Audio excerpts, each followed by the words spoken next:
the kind of attention that I needed. When I sensed that there was this brewing attraction between Anthony and I, nadala ako sa emotions ko. And I knew that was wrong. I came clean right away. I told my ex everything, and I admitted things to him, and then we broke up. It wasn't easy. It was very hard for me, too. I announced the breakup. The reason why I became so emotional during the interview, because I was holding back a truth. Yun yung totoo.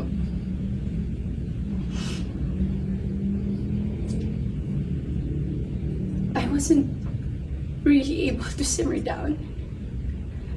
I wasn't able to reflect on what had happened.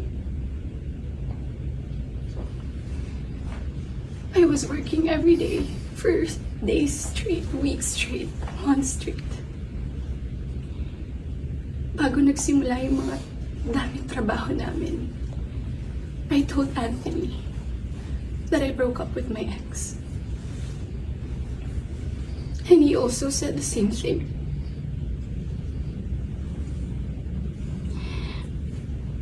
Mind you, I was in a very lonely place. I was so lonely. And I was so vulnerable at that time. Like everybody, nakaka-break lang. You would be so vulnerable. I was working every day. At sa lahat ng trabaho na yun, kasama ko si Anthony. Aaminin ko, sa araw-araw na pagtatrabaho namin, nahulog din yung loob ko. He would be very sweet to me. He would be such a gentleman to me.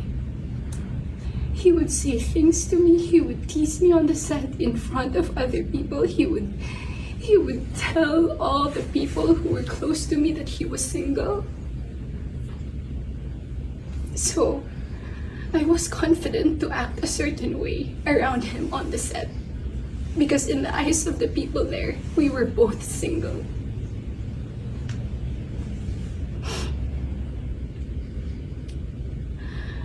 Araw-araw kami nagtatrabaho, and September came. We went to Italy for our shoot sa teleserye namin na Incognito.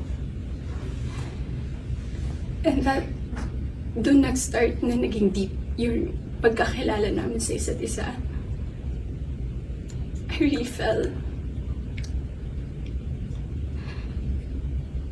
Nung pauwi na kami ng Italy, it was my birthday, and we were stuck at the airport the whole day. He would say things to me that are sweet. He would say promises. We would tell promises to each other. And then nung pauwi na ng Italy, I felt so happy that I had to post something on my IG story just to appreciate him during that day. And nung pagka-uwi ko, I think the next 2 days, I saw a post or reposts ni Jam on TikTok. Nakita ko lahat yun. And at that time, yung time frame na yun, nasa screenshots din na nangamusta ako. I said, kamusta si Jam? Nangamusta ako kay Jam. It wasn't because dahil alam ko na sila pa. Dahil alam ko na she was going through something and Anthony had to take care of her. But at that time, nagtatrabaho pa rin kami, and he would still be the same way to me. I would ask him, God knows I asked him, nagkabalikan ba kayo? He said no. Do you still love her? He said no. He would say things na ako yung gusto niya and all. I really asked him so many times.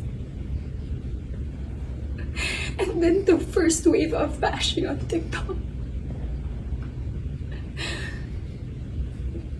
Masakit yun para sa akin. I asked him, when are you gonna release a statement na wala na kayo? When?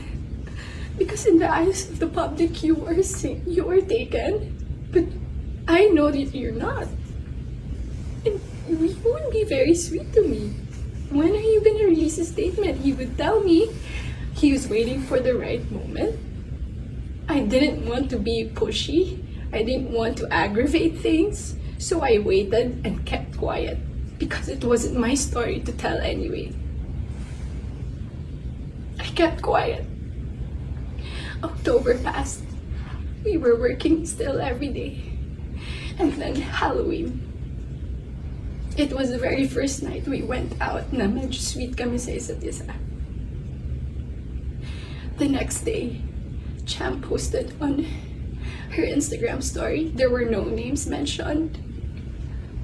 There were no names, but people were insinuating that it was Anthony and I.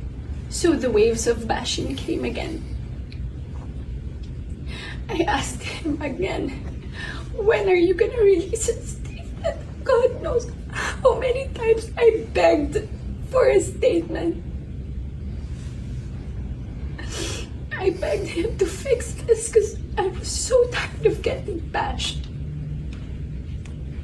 He said, wait, he's waiting for the right moment. I waited.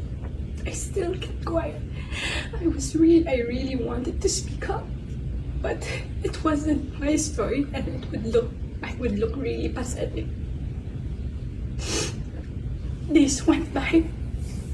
The press con of Incognito happened. He released a statement. To me, it was too late because at that time, I was slowly distancing myself from him romantically. The infatuation and the attraction died. But thank you for the statement. I thought everything was in the clear.